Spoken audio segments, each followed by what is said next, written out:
bubble. You're just walking around with this scent bubble walking around everywhere, and everybody wants to touch you and grab you, man. Okay.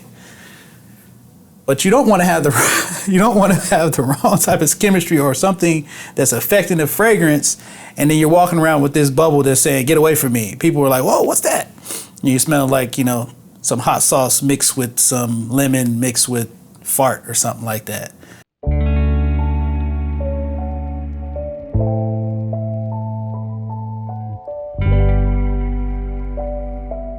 What's going on, everybody? This is Terrence from Nazar Fragrance, also known as T the Fragrance Man.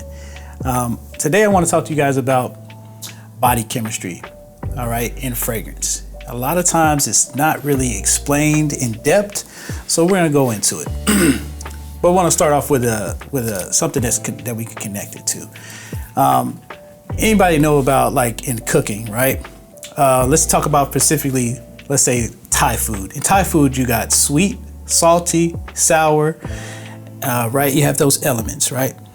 So a lot of times a sweet and a spice, the sweet will take away some of the spiciness, right?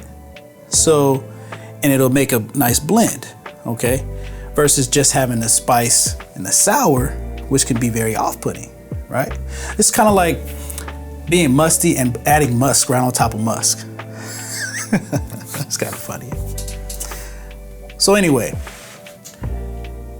your body chemistry plays a big part in your fragrance, how it projects, how it performs on your skin, okay?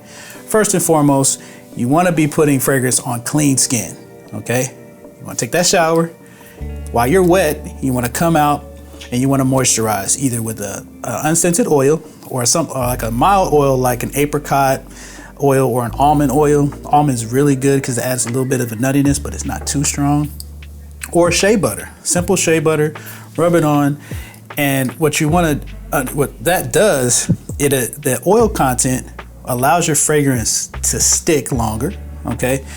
You also want to hit your pulse points, the places where on your skin, the places where you excrete and it's hot, like these pulse points here in the wrist, here in this socket right here, down in here, back of the ear, like, old school guys know about the back of the ear thing. We just a little bit right there, a little bit right there.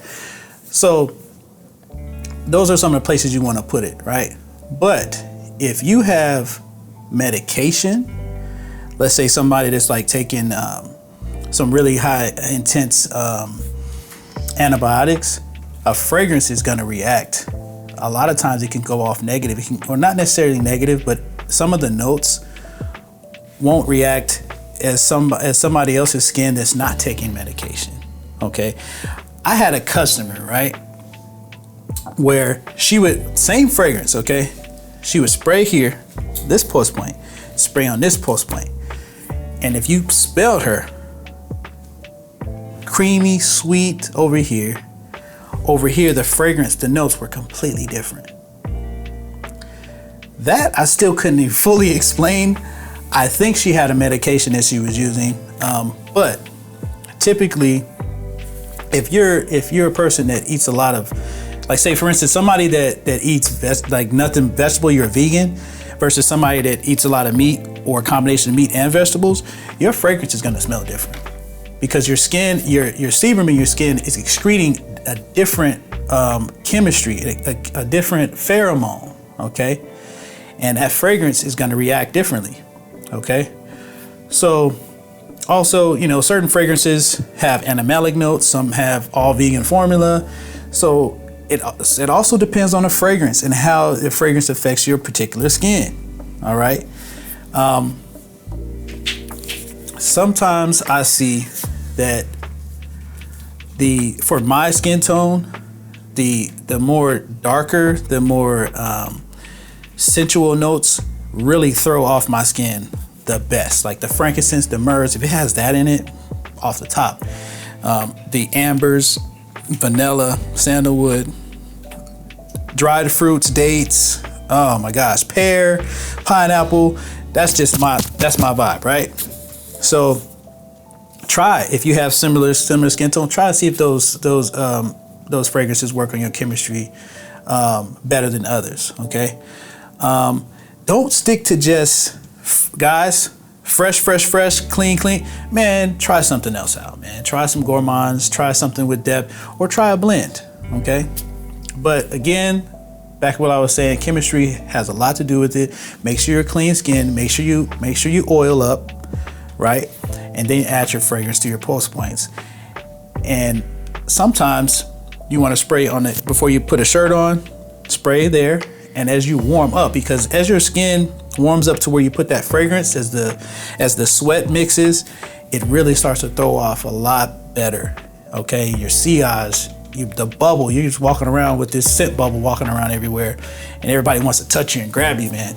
Okay, but you don't want to have the wrong type of chemistry or something that's affecting the fragrance, and then you're walking around with this bubble that's saying, "Get away from me." People are like, "Whoa, what's that?"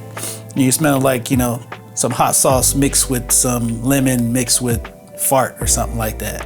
In conclusion, guys, all right, it depends. Make sure that sometimes when you give a fragrance a try, you know, sometimes it's not the fragrance. Sometimes it's just how your chemistry reacts to the fragrance. So a lot of times it's good to test stuff out first. That's why you want to try your fragrances out on skin. Not always a scent strip. Try it on your skin, man, because